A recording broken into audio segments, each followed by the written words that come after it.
Over the past few years, I've made videos on why East Asian countries use characters instead of a phonetic alphabet like English or Spanish. Now I want to ask a related but different question. Why does Vietnam use Chinese characters like the other countries in East Asia? As someone living in Vietnam, I often witness the same surprise when I tell my friends overseas that I read and write Chinese, which is more than I can say about many of my fellow Vietnamese. This is because although Vietnam and China share a long history and have much in common, the Vietnamese writing system is radically different. It uses an alphabet rather than characters. If you're paying attention, you may have noticed that Vietnam has lots of Chinese loanwords.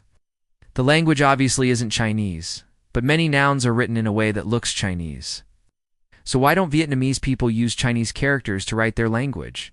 Or better yet, why don't they just use a phonetic alphabet that looks nothing like Chinese? To understand this, we need to do some history. Before the 19th century, Vietnam had no single writing system. Two scripts were mainly used, one imported and one local. Let's start with the imported one, classical Chinese characters. As early as the 2nd century BCE, the Chinese invented a writing system based on pictograms, which were pictures of the objects that represented the sounds that they stood for. By the time of Confucius, these pictograms had evolved into abstract shapes that still resemble the things they represent. These characters eventually became the writing system of not only China, but also Korea and Japan. Meanwhile, Vietnam came under the sphere of Chinese influence. During the Han Dynasty, which ruled from 206 BCE to 220 CE, and became part of the empire during the 1st century CE, like most neighboring countries, the Vietnamese rulers adopted the Chinese writing system. For nearly a millennium, Chinese characters were the official way to record the Vietnamese language. Despite the fact that most Vietnamese people didn't actually speak Mandarin, but Vietnam also had its own indigenous script. Starting around the 4th century, the Vietnamese began developing a system of writing based on the local pronunciation. It's called Cu Enim and consists of logograms, which are symbols that stand for whole syllables. Here's how it works. A syllable is made up of a consonant followed by a vowel, like ba in banana. But in Vietnamese, there are 7 possible tones that can be applied to any given syllable, changing its meaning. So to distinguish between them, the Vietnamese added diacritics to their logograms. They developed a dot, a hook, a tilde, and other marks to show the tone of the word. Over time, Chi Nem became popular among scholars and was used alongside Chinese characters. Fast forward to the 17th century, and we see 2 distinct scripts being used throughout Vietnam. Then comes the first big change. During this period, European colonizers, missionaries, and traders arrived in Vietnam.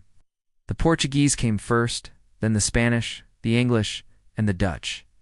But it was the French who would prevail. What makes this story interesting is the role played by the Catholic Church. Specifically, it was a French priest named Alexandre de Rhodes, who would make a huge contribution to Vietnamese culture. In 1627, he published a book called the Dictionarium Analyticum Lusitanum, the dictionary of the Vietnamese language with the Latin alphabet.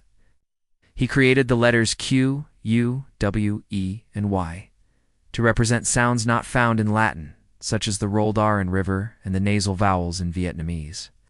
His alphabet was based on the Latin alphabet, which itself evolved from the Greek alphabet, which in turn came from the Phoenician alphabet, which some believe originated in ancient Egypt. That's a whole other story. Anyway, de Ros and other Jesuit missionaries used this alphabet to translate the Bible and spread Christianity. But soon after, everything changed. The mid-19th century, the French colonized Vietnam and made it part of their empire, French Indochina. They introduced many changes, including a new education system. The Vietnamese were not allowed to go to university, but a handful of the elite could study at the prestigious École Nationale des Langues Orientales, Vivantes, where the curriculum included Mandarin, but for the masses, French was the language of the colonizer, and Vietnamese was seen as something inferior. Ironically, the French even banned Che Nem, calling it an illiterate jargon. At the beginning of the 20th century, they replaced it with the Latin-based script created by D. Rhodes and other missionaries, called Quech Eng. Despite the ban on Chia Nem, it continued to be used alongside Quech Eng until after the August Revolution of 1945, when the communist-led Viet Minh proclaimed independence from the Dutch, Japanese, and finally the French. The newly established Democratic Republic of Vietnam, or North Vietnam, promoted the use of the Latin-based alphabet. After reunification in 1976, the government kept it as the official writing system for the entire country. Today, Quoc Eng is used everywhere from elementary school to government offices to the media. It's the main way Vietnamese people communicate in writing. The switch to Quoc Eng didn't happen overnight. There was a lot of resistance, especially in the South. Even after Saigon fell to the Communists in 1975, Southern Vietnamese intellectuals rejected the new writing system. They argued that Quoc Eng wasn't truly Vietnamese because it was based on Latin and Romanized sounds. They preferred the traditional Chinese characters. One person, Hein Thuc Khang, wrote a famous essay titled On Returning to Chinese Characters, which said, quote, "The Chinese character is a crystallization of the collective intelligence of our nation forged and tested over thousands of years. It is a precious heritage of our forefathers which we should treasure and preserve." Nevertheless, the government pushed ahead. By the late 1970s, Chinese characters were largely phased out, and Quoc Eng was taught nationwide. So why did the Vietnamese switch from Chinese characters to a Latin-based alphabet? Simply put, it was because of colonization, religion, and reform. De Ross's alphabet provided a tool to spread Christianity. It helped the Vietnamese keep writing during the French occupation, and it ultimately became a symbol of national unity and modernization. In fact, Vietnamese people who live abroad sometimes prefer Quoc Eng because it helps them identify with each other and with their homeland. I personally learned both alphabets. When I was young, I attended a French school run by the government where I was taught the Latin alphabet and basic French. After I graduated, I went to a Chinese-Vietnamese bilingual school to learn Chinese characters. But for most Vietnamese people, learning Chinese is optional.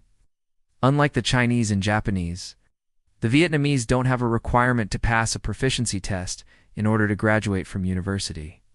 In the end, I want to emphasize that Vietnam is just one case. Every country has its own path and its own reasons for adopting certain systems of writing. Of course, there are similarities. For example, the Korean writing system is also based on phonetic alphabets and Chinese characters. We can trace the evolution of all three back to their common ancestor, the Chinese pictographic script. But each country took its own path. South Korea dropped Chinese characters in the 1930s under Japanese rule.